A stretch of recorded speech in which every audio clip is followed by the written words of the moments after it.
You're listening to a Frequency Podcast Network production. The Brock and Dalby Podcast. This is the Brock and Dalby Podcast. Welcome to Monday. My name is Brock. Sadly rolling solo because, like everybody else right now, my man Dalby is sick. Nonetheless, I would like to give you a round of applause for surviving the weekend and being here at this ungodly hour. And I do want to clarify that I am not sick. I know my voice sounds like absolute crap right now, but I lost my voice at the Sum 41 concert last week. So apologize if I sound like your old aunt that just smokes 2 packs of cigarettes a day, but we'll get through it, all right? I swear everybody is sick right now. There's some wicked bug going around kicking everyone's ass. And I got to be honest, though. I don't know who needs to hear this. For the love of God, please, I can't stress this enough. Blow your damn nose. There's nothing worse than hearing the sniffle choir right now.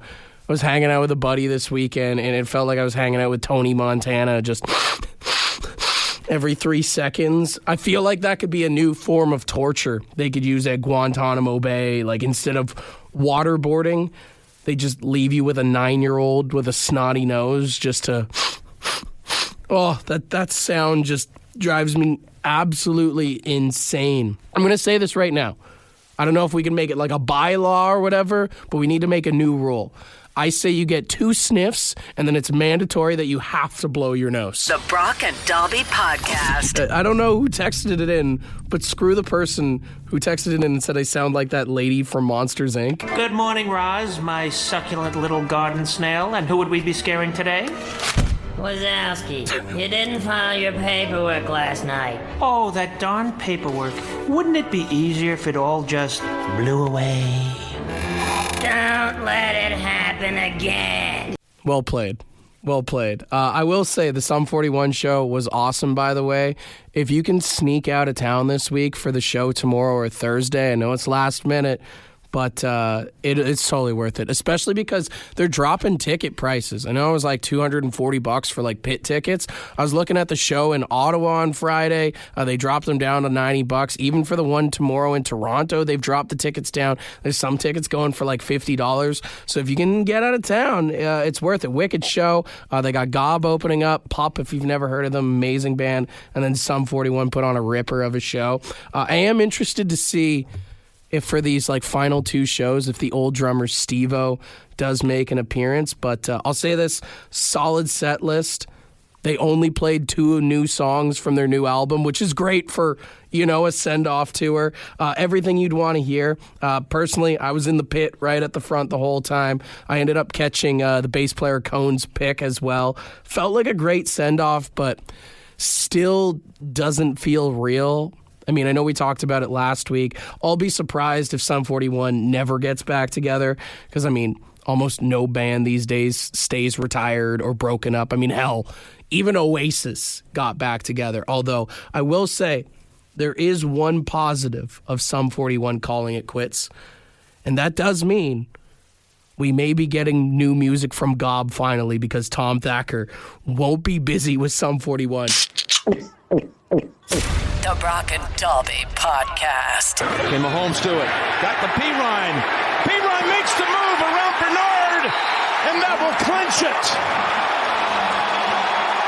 They're about to head to New Orleans to explore the opportunity to reach a level that's never been seen before, Tony, in the history of the NFL.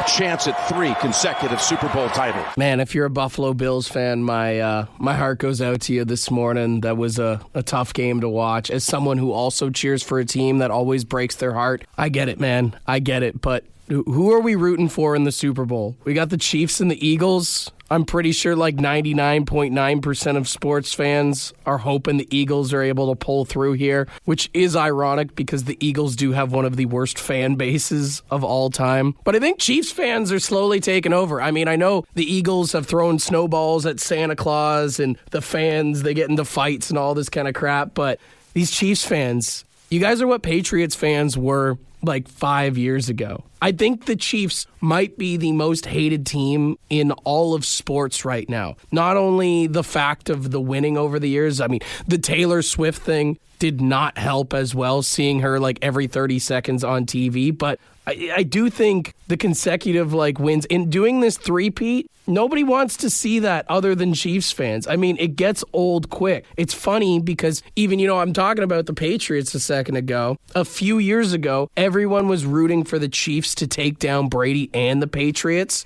And now it's kind of like it's came full circle on their ass. What's that old Batman quote? You either die a hero or live long enough to become the villain. The Brock and Dalby Podcast. I guess I didn't realize how many Kansas City Chiefs fans listen to this show. Got a lot of nasty texts coming in. Go Birds. Go Birds. Chiefs got to get taken down in the Super Bowl. I said it and I don't regret it. They've got to be the most hated team in all of sports right now. Or at least in the NFL. I mean, if you break it through all the big major sports leagues, I think in the NFL, you got to go Kansas City Chiefs, right?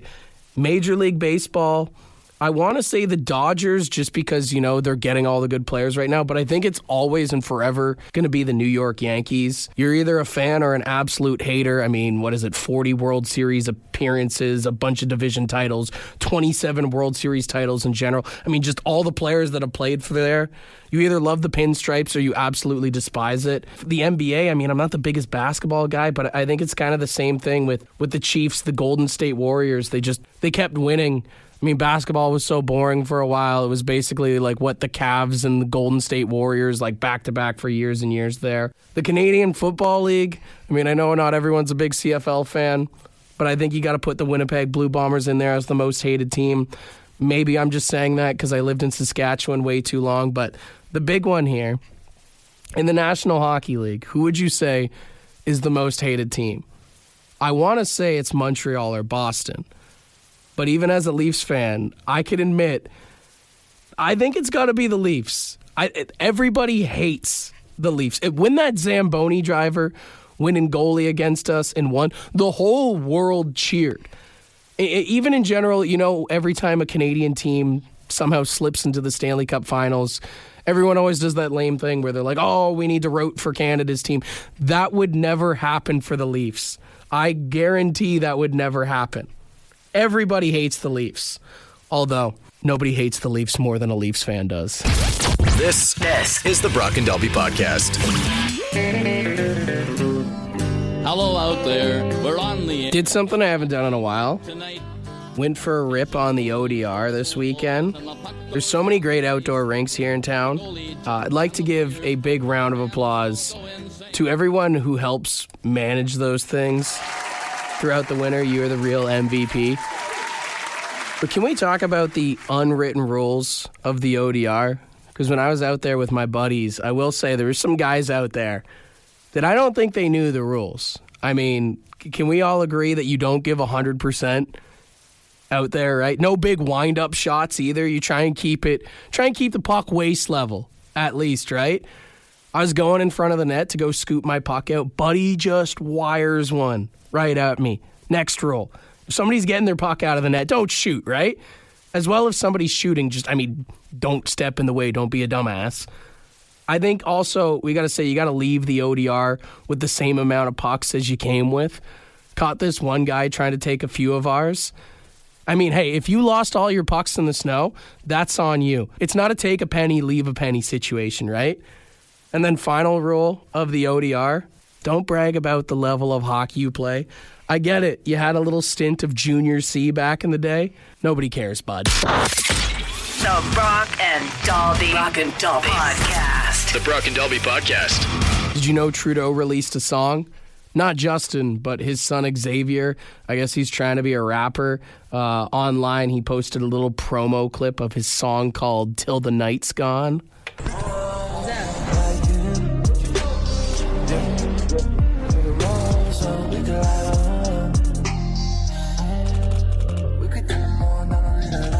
I mean, it's most definitely not my kind of music, but I don't even know if you could hear it in the song. He hums, "We could roll some, we could light one." I mean, I guess that's courtesy of his dad legalizing weed, but the whole little 15-second snippet there is him walking through the streets of Ottawa, getting into like a Range Rover. It's hard to be a tough rapper when your dad's the prime minister or former prime minister from the mean streets of Sussex Drive. Also, was like going through the comments, people are saying the real reason Trudeau is stepping down is to help his son's music career. Honestly, man, like no disrespect to the kid. I mean, I'm not a rap fan, but I don't think it's going to work out for him. Like, just the comments I'm already seeing online, people are ripping this kid apart. He never stood a chance. He should have just went under an alias. He shouldn't have used the Trudeau name. That last name is most definitely not helping. I mean, he should have done like a Gorillaz or a Prozac thing, just been like an animated artist that nobody knows who it is. That's the only way it's going to go, man. People are going to show up to his shows with the flags, with the stickers, everything like that. I don't see it working out for Xavier Trudeau. Honestly, if he really wanted to have some success, he should have made a diss track about his dad. I mean, it worked for Eminem and his mom back in the day. The Brock and Dobby Podcast. Ashley, what celebrity or famous person do you think would suck to have them as a parent? Literally any of the reality TV celebrities, but specifically the Kardashians. Like, imagine having Kim Kardashian as your mom, right? She just says the most random stuff. You've got reality TV in your face all the time. And then you've got your dad, Kanye, just posting naked pictures of your stepmom on Instagram. Damn, dude, I didn't even think about that. Right? Like, so any of that. And really just any of the influencers. Like, imagine your mom getting famous because she said Hawk Tuah on a video one time like 20 years ago. Oh, man. Even in general, being a kid whose parent is like an Instagram or TikTok influencer that'd be such a tough upbringing where like every time a phone comes out, you have to be like on display. Right? Like, those videos are going to last forever. I used to hate it when my mom wanted to take photos, let alone posting it to millions of people on TikTok. And, like, you walk into the kitchen and your mom's just making a video about the meal that she's, like, hamburger helper that she's cooking that night, and you're just like, I think having influencer parents is worse than having a parent that's a porn star, honestly, at this point. 100%. Nobody likes influencers. Everybody likes porn stars. This is the Brock and Dobby Podcast. I don't know if you've ever watched Trailer Park Boys, but you know how Randy always takes his pants off when he's going to fight? Randy takes his pants off now when he wants to fight. You can't fight in tight pants. He's worried about ripping his precious little pants. So when the pants come off, look the out. Well, I'm not sure if that's what happened, but there was a guy in Fort McMurray who got in a fight outside of a bar. Somehow ended up pantsless. Not sure if he took him off pre-fight, mid-fight, somebody pantsed him during the fight. Regardless, he was getting arrested by the RCMP. And, because he had his pants off and it was minus 30 out in Fort McMurray, Alberta, let's just say he Christmas storied his junk to the ground.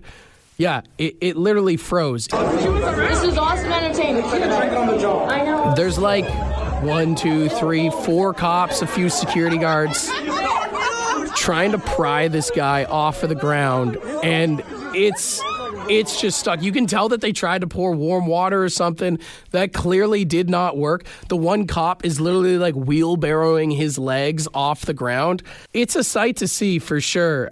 One thing I will say, though, is to this man's credit, as cold as it was, minus 30, if you see the video for yourself, you'd never be able to tell it's that cold. The Brock and Dobby Podcast. The Brock and Dobby Podcast. Brock, it's Matt. I just wanted to let you know we've got a real day to celebrate today. Revolutionizing plumbing in the personal office space, an innovator's legacy transformed the way we handle necessities and extended cell phone use. Leaving an enduring mark on sanitation today, we celebrate Thomas Crapper Day. Just thought you should know. Have a good one. Now, if you didn't understand what Matt said because he went pretty fast there, today is Thomas Crapper Day, who is not the inventor of the toilet.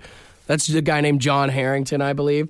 But he is the guy who basically inspired the modern toilet design. So he did a lot of stuff. He essentially made the crapper better. He created that like little U-bend plumbing trap, the ball cock as well, the floating valve that prevents the tank from overflowing, the bathroom fittings as well, the underground draining fittings as well. Honestly, Thomas Crapper deserves a round of applause. We literally wouldn't be able to flush if it wasn't for that guy. And I looked it up. Matt's not wrong. Today is actually, it's legit. It's Thomas Crapper Day. But I will say, what a tarnished legacy this guy has. He should be celebrated. Like, when you say his name, we should hold him in high regard. But I mean, most of us just use his name when we're taking a number 2. Who did he piss off for all of us to refer his name as that? It's a crappy deal, literally. This is the Brock and Dalby Podcast. Ed's word of the day. Let's see what he's got. Good morning. Today's word is importune. Importune. Yeah, IMPORTUNE. Importune. And it's to beg for urgently. Oh, don't beg. Just ask politely. It works better. Anyways, that just about does it. Have a great one. Cheers up. Importune. I think, next time your kids are begging you to take them to McDonald's or they want snacks, whatever it is, they want to stay up late, you could refer to them as the Importune Squad, like the Toon Squad. I think if you're a Buffalo Bills fan, last night you were probably importune with the football gods. Sorry to bring that up one last time. And hell, I mean, if you're married, I'd say a high percentage of married people are importune when it comes to their alone time. There's probably a good percentage of married people that are importune to not do it, It's like what they always say. Importuners can't be choosers, right? Importune, importune, importune. Use it wherever you can today, all right? For more Brock and Dalby, tune in weekday mornings 5:30 to 9. The Brock and Dalby Podcast is brought to you by badshop.ca, the Brock and Dalby merch store. With all proceeds going to the Canadian Cancer Society.